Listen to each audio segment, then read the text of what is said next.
Hello বন্ধুগণ, কেমন আছেন সবাই? আশা করি ভালো আছেন। আমিও ভালো আছি। নতুন একটা দিনে নতুন একটা ব্লগে সবাইকে স্বাগত। আশা করি ব্লগটা ভালো লাগবে। ভালো লাগলে লাইক, কমেন্ট, শেয়ার দিয়ে পাশে থাকবেন। আর যারা প্রতিদিন আমার ভিডিও দেখেন, ভিডিওতে লাইক করেন, কমেন্টস করেন, তাদেরকে অনেক অনেক ধন্যবাদ। মেহেদিটা ব্লেন্ড করে নিলাম। কালকে বাজার থেকে আসার সময় এটা নিয়ে এসেছি। অনেক দিন হয়ে গেছে মেহেদি দেওয়া হয় না। শুধু কি আমি দিচ্ছি, আমার সাথে কিন্তু মেহেদিটা আমার ছেলেও দিয়েছে। দেখুন, ও নিজে নিজেই দিয়েছে। সম্পূর্ণ মুখ একদম ছেঁড়াবেড়া করে ফেলেছে।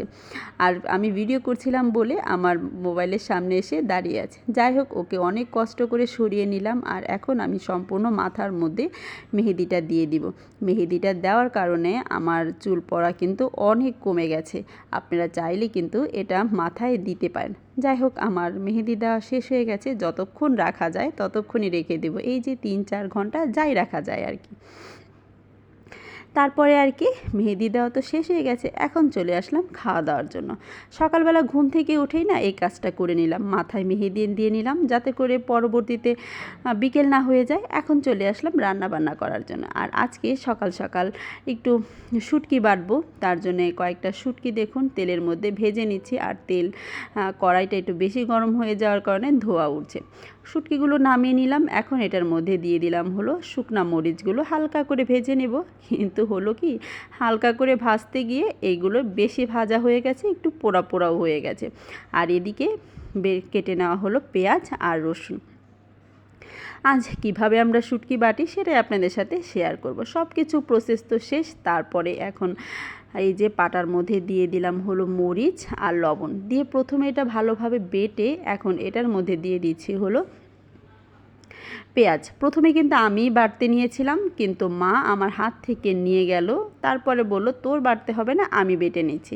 মায়েরা মনে হয় এরকমই হয়, যে বাচ্চাদের কষ্ট সহ্য করতে পারে না, তখন নিজের যতই কষ্ট হোক না কেন সেই কাজগুলো নিজেই করে নেয়, ছেলে মেয়েদের করতে দেয় না। যাই হোক, আমিও বলছি, আমার ছোটো বোনও বারে বারে বলছে যে তোমার বাটার প্রয়োজন নেই, আমি বাটি। কিন্তু না, সে জেদ ধরে বসলো, সেই বাটবে। যাই হোক, বাটাবাটনি শেষ হয়ে গেল। এখন এই যে দেখুন কতখানি শুটকি হয়েছে। এটা দিয়ে আমরা সকালের খাবার দাবারটা সেরে নেব। শুধু কিন্তু শুটকিই না, সাথে আমাদের তরকারিও ছিল। শুধু শুটকিটাই দেখানো হয়েছে আর কি, বাটাটা। যাই হোক, আমাদের খুবই পছন্দের শুটকি। আপনাদের কেমন লাগে প্লিজ কমেন্টস করে জানাবেন। অনেকে অবশ্যই শুটকিটা খেতে পারে না।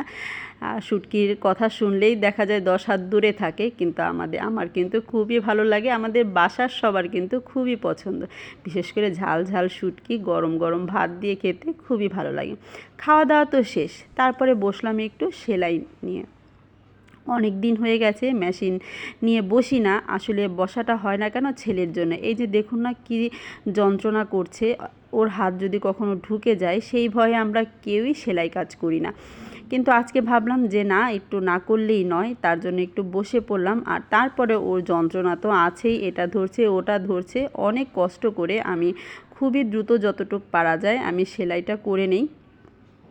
বারে বারে সরিয়ে দিচ্ছি, কিন্তু কোনোভাবেই সরানো যায় মানে কোনো কিছুই হচ্ছে না। ও বারে বারে এখানেই চলে আসছে। আমি আস্তে আস্তে করে কাজটাও করছি, আবার দ্রুত করার চেষ্টা করছি। তাড়াতাড়ি যদি কাজটা শেষ হয়ে যায় তাহলেই রেহাই আর কি। সেলাই টেলাই শেষ করে চলে আসলাম ছাদের মধ্যে। অনেক অনেক অনেক দিন হয়ে গেছে, প্রায় 1 মাসের মতো সম্ভবত হয়ে গেছে আমি একদম ছাদেই আসি না। একদম ছাদে আসতে ভালো লাগে না, সময়ও পাই না, সব কিছু মিলিয়ে আর কি। গাছগুলো দেখার জন্য আসলাম। প্রতিটা গাছের গোড়ায় একদম শুকিয়ে করকরা হয়ে গেছে।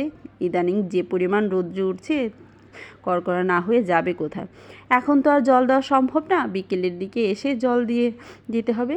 আসলে এই তুলসী গাছটা দেখার জন্য আমি এসেছিলাম, কারণ কিছুদিন আগে এই গাছটা আমি লাগিয়েছিলাম, মা ছাদে এনে দিয়েছে। তারপরে আর দেখাই হয় নাই। তাই যে তুলসী গাছটা দেখে নিলাম। আর সাথে সাথে এই কয়েকটা গাছের ডাল লাগানো হয়েছিল, সেগুলোও দেখছিলাম আর কি। কয়েকটা ডাল বেঁচে আছে, কয়েকটা ডাল মরে গেছে। শুধু আমি না, আমরা ছাদে কিন্তু বেশ কয়েকজন একসাথে এসেছি। ছেলেও এসেছিল, বোনও এসেছিল। এখন সবাই মিলে চলে যাচ্ছি। যে পরিমাণ রৌদ্র, ছেলে তো কোনোভাবেই থাকতে পারছিল না। ও বারে বারে বলছিল চলো যাই, নিচে চলে যাই, নিচে চলে যাই। তারপরে ওর কথায় আমরা নিচে চলে যাচ্ছি। চলে তো আসলাম, ছেলের তো প্রচুর পরিমাণ গরম লেগে গেছে আর স্নানেরও সময় হয়ে গেছে ওর, তাই ওকে মা এখন স্নান করিয়ে দিয়েছে। আর ওর দেখুন কাণ্ড, একদম বালতির মধ্যে বসে গেছে, কোনোভাবেই উঠতে চাচ্ছিল না। আর এই যে দেখুন কিভাবে দেখাচ্ছে, মাছ নাকি এইভাবে চলে, এটা হলো মাছ, আর দুইটা বুড়া আঙুল নাড়াচ্ছে আর বলছে মাছ এইভাবে চলাফেরা করে, মাছ এইভাবে জলের নিচে থাকে, এই করে দুষ্টুমি করছিল। অনেকক্ষণ হয়ে গেছে, কোনোভাবেই নামাতে উঠাতে পারছিলাম না, তবে অনেক জোর জবরদস্তি করে তারপরে ওকে উঠাই আর বলি যে এতক্ষণ যদি মাছ জলের মধ্যে থাকে তাহলে কিন্তু মাছের ঠান্ডা লেগে যাবে। তারপরে হাত বের করে দেখাচ্ছিল মাছ কিভাবে চলে। দেখুন কি সুন্দর, কি বুদ্ধি ছেলেটার। ওর জন্যে সবাই আশীর্বাদ করবেন, ও যেন সুস্থ সবল থাকে আর কি। জল পেলে কি আর বাচ্চারা সেখান থেকে উঠে আসে? এই যে দুষ্টুমি করেই যাচ্ছে, ওকে আমি টেনেই যাচ্ছি, মা একবার উঠাতে চাচ্ছে, আমি একবার উঠাতে চাচ্ছি, সে কি আর উঠবে? এই যে দুষ্টুমি করে যাচ্ছে, প্রতিদিন স্নানের সময় সেম একই কাজগুলো করে। যাই হোক, স্নান টান করা শেষ হয়ে গেছে, এখন আমি চলে আসছি আপনাদের কিছু দেখানোর জন্য। কালকে একটু বাজারে গিয়েছিলাম, এই বাজার থেকে কিছু কেনাকাটা করেছি, সেটাই আপনাদের সাথে একটু শেয়ার করি। এই যে দেখুন, এখানে দুইটা গেঞ্জি আছে। এই গেঞ্জি একটা আমার আর আমার একটা ছোটো বোনের, দুটো একই রকম কালারের, একটু ডিফারেন্স আর কি, একটা নীল কালার, একটা ব্রাইট আর একটু ডিপ। যার যেটা পছন্দ হয় সেটাই নিয়ে নেবে আর কি। আপনাদের সাথে একটু দেখিয়ে দিই, এখানে একটা কাছ থেকে দেখানো বোঝা যাচ্ছে যে একটা দুইটার মোটামুটি একই, আবার একও না আর কি, একটু ভিন্নতার মধ্যে আর কি। গেঞ্জি দুটো কিন্তু আমার খুব ভালো লেগেছে, দুইটাই পছন্দ হয়েছে ডিজাইনটা, যার ফলে আমি দুইটাই নিয়ে আসি। আমি চেয়েছিলাম যে একটু লাল ধরনের নিয়ে আসতে, কিন্তু লাল ধরনের গেঞ্জি ছিল না, তারপরে এইটা ভালো লাগলো তাই এই দুইটাই নিয়ে আসলাম। এখন যে যার যেটা পছন্দ সেটাই নিয়ে নেবে আর কি। আপনাদের কোনটা ভালো লেগেছে প্লিজ আমাকে কমেন্টস করে জানাবেন। আর শুধু কি আমাদের জন্যই এনেছি, আমার ছেলের জন্যও কিন্তু কিছু জিনিস এনেছি। কিছু জিনিস আনবো আর ছেলের জন্য আনবো না, সেটা কি আর হয়? ওর জন্য কী কী এনেছি সেটা আপনাদের সাথে একটু দেখিয়ে দিচ্ছি আর কি। এই যে দেখুন, হাতা কাটা দুইটা গেঞ্জি এনেছি। যে পরিমাণ গরম পড়েছে, আর বাচ্চারা তো বারণ, তো ওদের একটা মানে জামাগুলোই দেখা যায় কয়েকদিনের বেশি পরানো যায় না, তাই কিছুদিন পরে পরেই কেনাকাটা করতে হয়। এই যে গেঞ্জিটা এনেছি মিকি মাউস সহ, এটার সাথে এটা সেটের প্যান্ট না, আমি আলাদাভাবে কিনে নিয়েছি একটু কালার মিলিয়ে, যাতে করে এটার সাথে এটা পরা যায়। আর এই গেঞ্জিটা এনেছি, দুইটা গেঞ্জি কিন্তু আমার খুব বেশি ভালো লেগেছে, আর এটার সাথে একটা লাল প্যান্ট এনেছি। কিন্তু আমার ছেলের আবার পছন্দ হয়েছে মিকি মাউসের গেঞ্জিটা। ওকে বললাম যে বাবা তোমার কোন গেঞ্জিটা খুব পছন্দ হয়েছে, যেটার মধ্যে মিকি মাউস আছে সেটা বুঝি ওর খুবই পছন্দ হয়েছে। যাই হোক, বাচ্চা মানুষ তো কার্টুনওয়ালা জিনিসগুলোই পছন্দ করে বেশি। আজ এ পর্যন্তই, আশা করি ব্লগটা ভালো লেগেছে। ভালো লাগলে লাইক কমেন্ট শেয়ার দিয়ে পাশে থাকবেন। টাটা।